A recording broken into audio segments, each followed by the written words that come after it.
Hey Spencer, this is Keaton Everett with ABC, going over your pitching video from camp. We're going to go through and talk about your motion, talk about your delivery and your mechanics, and break it down in frame by frame, and go through and talk a little bit about what we like to look for and ways that we can kind of help improve your motion, your delivery, and maximize your lower body and everything. And so we're going to start back here with your initial setup, all right? Let's key in first on your balance and how you initially start. All right, so here's sort of your setup: center of your body, head. Now we're going to see what happens when you start. All right, so you can see when you start how you come back. All right, we want to try to start in this position. All right, we want to make our mechanics as efficient as we can, and the ability to repeat it more means we eliminate extra movements. All right, so we don't want to go backwards when we're trying to go forwards. So come set initially with everything set back. All right, all that is just your hips just move back a little bit more, shoulders move back. All right, there's no change in posture. All right, anything else like that. Another thing too is come set with your hands a little bit lower. All right, usually you don't need them a whole lot higher, because as you come through, you can see your hands start to drop a little bit, and your hands break, about right in that mid-chest. So come set there too. There's just a little bit more extra movement, so just have them come set in a little nice, more comfortable spot for you, and that'll help clean things up a little bit too. All right, so now we're at our balance position. All right, you're doing good at staying over your back foot. You're doing good at getting your hips closed off.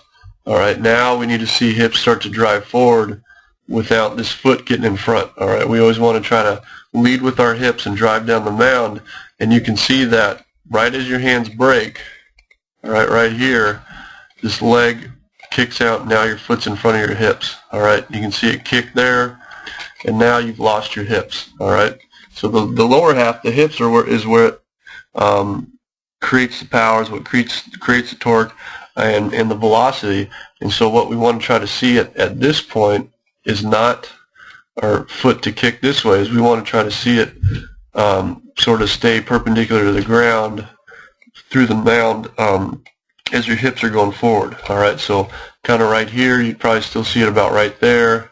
As you click forward, your foot would probably be about right here. As you get in here, now it'd start to kind of kink out. And so then what that's going to do is that's going to cause you to stride out, a whole nother foot longer. All right, so just staying closed that much longer and getting your hips going is going to get you to get down the hill a lot farther. And when you get older and get stronger, that's where all that velocity is going to start showing up. Okay, so more hips, close longer. At foot strike now, so once that front foot first hits the ground, which is about right here, you can see that everything, that weight's down over that front foot. All right. At this point, we'd want to see the back and your foot's flat. We'd want to see your back foot come off the ground a little bit. You're on the ball of your foot, and you're in that back knee a little bit more, so your weight's divvied on this side of your body instead of on the front side. All right. So your front foot would probably look somewhere around here. All right, we want that knee behind our ankle, not over it. All right, and so that's going to get you a little bit farther down the mound, and it'll get easier too as you get older and get a little bit more strong. That's a big strength thing too. All right, another thing too, that front glove should be out over that front foot and elbow up a little bit longer. All right, you're just kind of popping off a little bit early. You can see your posture's kind of starting to lean, and that left shoulder's going towards first base a little bit early. And then through that release, right here, you can see this back foot popping off the ground, and the reason it's doing that is just because everything's out front. And so you're popping that back foot off the ground, releasing the ball with one leg on the ground, which isn't as powerful. It's just boxers, their most powerful punch is driven through their back leg. Same thing with pitching. We want to have both feet utilizing all that energy, all that power to drive out over that front foot. And you're going to see, as you keep that leg and drive through that leg, you're going to get that head and that chest down over that front foot a little bit more, You're going to pick up a little bit more release point. You're going to get that ball on the hitter a lot quicker with more angle. And when you start throwing off speed, it's going to get a little bit sharper. All right, so that's just a couple easy fixes. But again, all in all, pretty solid mechanics. Nothing too crazy, nothing showing up that is cause for concern for injury. So it's just sort of those initial little setups.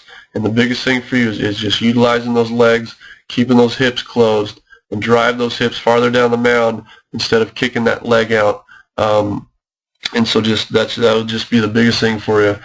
So when you get older and stronger, those hips are really going to be able to get utilized, and you're going to get a lot of velocity on everything. All right. So, anyways, overall though, good, nice work. Good luck this season.